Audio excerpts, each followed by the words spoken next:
গত কয়েক বছরে চট্টগ্রামকে ত্রাসের রাজ্য বানিয়ে ছেড়েছে চার অপরাধী: ডেভিড ইমন, বড় সাজ্জাদ, ছোট সাজ্জাদ এবং রায়হান।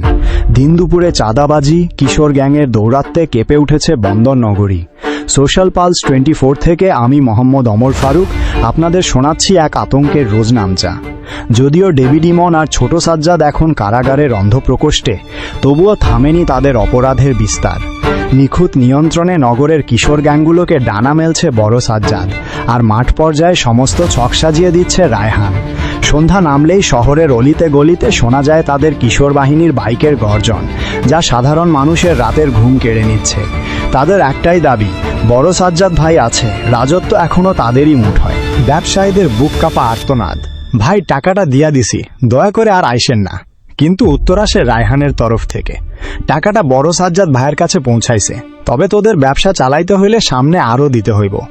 আইন শৃঙ্খলা বাহিনীর তীব্র অভিযান সত্ত্বেও নগরের অলিগলিতে বড় সাজ্জাদ এক অদৃশ্য ছায়া।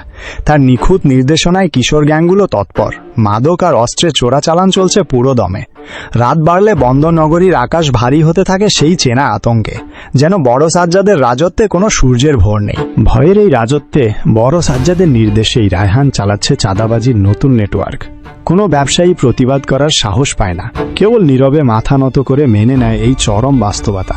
শেষ পর্যন্ত শহরের প্রতিটি মোড়ে মোড়ে এদেরই ছায়াবাহিনী টহল দিচ্ছে, যা আইন শৃঙ্খলা বাহিনীর জন্য এক বড় চ্যালেঞ্জ। সাধারণ মানুষ কেবল তাকিয়ে দিন গুনছে, কবে এই ত্রাসের রাজত্ব শেষ হবে। সোশ্যাল পালস 24, আমি মোহাম্মদ ওমর ফারুক, চট্টগ্রাম।